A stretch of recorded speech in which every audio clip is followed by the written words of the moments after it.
ಎಲ್ಲರಿಗೂ ಎಲ್ಲರಿಗೂ 70ನೇ ಕನ್ನಡ ರಾಜ್ಯೋತ್ಸವ ಶುಭಾಶಯಗಳು. ಇವತ್ತು ಬಹಳಷ್ಟು ಸಂತೋಷ ಆಗ್ತಾ ಇದೆ.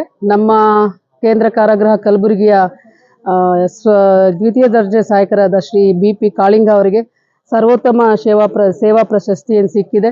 ಅವರಿಗೆ ಅಭಿನಂದನೆಗಳು. ನಮ್ಮ ಇಲಾಖೆ ಮತ್ತು ನಮ್ಮ ಸಂಸ್ಥೆಯ ವತಿಯಿಂದ, ನಮ್ಮ ಎಲ್ಲ ಅಧಿಕಾರಿ ಸಿಬ್ಬಂದಿ ವರ್ಗದಿಂದ ಅವರಿಗೆ ನಾನು ಅಭಿನಂದನೆಗಳು ಸಲ್ಲಿಸ್ತೀನಿ. ಇದೇ ರೀತಿ ಅವರು ಉತ್ತಮ ಸೇವೆಯನ್ನು ಸಲ್ಲಿಸಿ ಇನ್ನೂ ಕೂಡ ಹೆಚ್ಚಿನ ಪ್ರಶಸ್ತಿಗಳು ಮುಂದೆ ಕೂಡ ಗಳಿಸಿಕೊಳ್ಳಿ ಅಂತ I wish him all the best. Why have you recommended him? What's the reason for that? He is one of the best workers, and also he dedicates himself to the departmental works, and also whatever we tell him on time, he was delivering that and performing his duties in a very good way. In past, have you recommended him in the prison authorities? Yeah, this is the first time I'm recommending him, and he's got it. I'm very happy. Yeah, like where your good work is recognized in all the fields. So if you are a committed and dedicated worker, you will be recognized and given award or whatever it is. And to your employees, what do you say? We have to perform our duties accordingly. So we'll be recognized for that.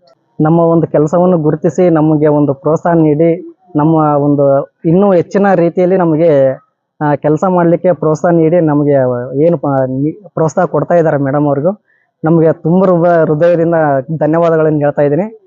ಈ madam ಅವರಿಗೆ ಇನ್ನೊಂದು ನಾನು ಮಾಧ್ಯಮದ ಮೂಲಕ ನಾನು ಹೇಳಿದ ಮಿತ್ರರಿಗೆ ಏನು ಹೇಳ್ತಿದ್ದೀನಿ ಅಂದರೆ, ಇನ್ನೂ ಹೆಚ್ಚಿನ ರೀತಿಯಲ್ಲಿ ನಾನು ಮೇಡಮ್ ಅವರಿಗೆ ಅವಶ್ಯಕವಾಗಿ ನಾನು ಕೊಡುಗೆಯನ್ನು ಕೊಡ್ತೀನಿ ಅನ್ನೋ ಒಂದು ನನಗೆ ಅವಕಾಶ ನನಗೆ ಮೇಡಮ್ ಕೊಟ್ಟಿದ್ದಾರೆ. ನಾನು ಇನ್ನೂ ಹೆಚ್ಚಿನ ರೀತಿಯಲ್ಲಿ ಕೆಲಸ ಮಾಡ್ತೀನಿ. ಮೇಡಮ್ ಅವರಿಗೆ ಇನ್ನೂ ನನಗೆ ಈ ಪ್ರಶಸ್ತಿಗೆ ರೆಕಮೆಂಡ್ ಮಾಡಿ ನನ್ನ ಒಂದು ಕೆಲಸವನ್ನು ಗುರುತಿಸಿದ್ದಕ್ಕೆ ತುಂಬ ಧನ್ಯವಾದಗಳನ್ನು ತಿಳಿಸ್ತಾ ಇದ್ದೀನಿ ಮೇಡಮ್ ಅವರಿಗೆ. ಇನ್ನೂ ಕೂಡ ಹೆಚ್ಚು ಪ್ರಶಸ್ತಿಗಳು ತಗೊಳ್ಳಿ. ನಾನೇ ಅದನ್ನ ರೆಕಮೆಂಡ್ ಮಾಡುವಂತ ಪರಿಸ್ಥಿತಿ. ನಾನು ಇಲ್ಲಿ 11 ವರ್ಷದಿಂದ ಕೆಲಸ ಮಾಡ್ತಾ ಇದ್ದೀನಿ. ನಾನು ಮುಂಚೆ ದಿಂದನೂ ಇದೇ ಡೆಡಿಕೇಟ್ದಿಂದ ನಾನು ಕೆಲಸ ಮಾಡ್ತಾ ಬರ್ತಾ ಇದ್ದೇನೆ. ಇಲ್ಲ, ಅವಾಗ ಮೂರು ವರ್ಷದಿಂದ ನಮ್ಗೆ ಯಾವುದೇ ರೀತಿ ಇದು ಬಂದಿರ್ಲಿಲ್ಲ.